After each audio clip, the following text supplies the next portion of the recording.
ថ្ងៃនេះនាងខ្ញុំនឹងបុគ្គលិកអង្គការតម្លៃស្ត្រីបានមកលេងសួរសុខទុក្ខទៅដល់កូនសិស្សអង្គការតម្លៃស្ត្រីដែលគាត់មានអាជីវកម្មរបស់ខ្លួនគឺជាជាងកាត់ដេរឆ្នៃម៉ូដហើយនេះគឺជាហាងរបស់គាត់ដែលគាត់អាចប្រកបនៅរបរចិញ្ចឹមជីវិតដល់គាត់និងកូនរបស់គាត់បានហើយគឺយើងឃើញថាមុខរបរនេះគឺពិតជា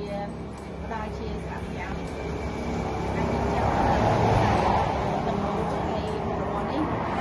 ក៏ឃើញថាមានភាពរីកចម្រើនមានភ្ញៀវបានមកទទួលសេវាកម្មទទួលម៉ូដការច្នៃម៉ូដនៅក្នុងហាងរបស់គាត់ហើយនេះហើយគឺជាផលផ្នែកពិតដែលអង្គការស្ត្រីយើងបានធ្វើក្នុងការជួយទៅដល់បងប្អូនស្ត្រីដើម្បីឲ្យគាត់ស្វែងរកនូវភាពខ្លាំងរបស់គាត់ដើម្បីឲ្យគាត់អាចមានអាជីវភាពរស់នៅសមរម្យ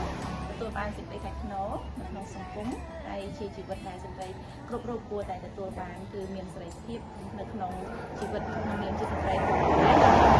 ពីការរំលោភបំពានការកេងប្រវ័ញ្ចពីគ្រប់គ្រងនៃការរំលោភបំពានទៅលើស្ត្រីហើយនឹងកុមារហើយយើងខ្ញុំចង់ផ្សេងទៀតអាចនឹងទទួលបានការរំលោភទៅតាមពីអង្គការដែលឃើញអំពីជីវិតរបស់ស្ត្រីដែលទទួលបានជីវិតរបស់សាលាទៅតាមជំនាញដែលគាត់បានរៀននិងអាជីវកម្មដែលគាត់មានបន្ត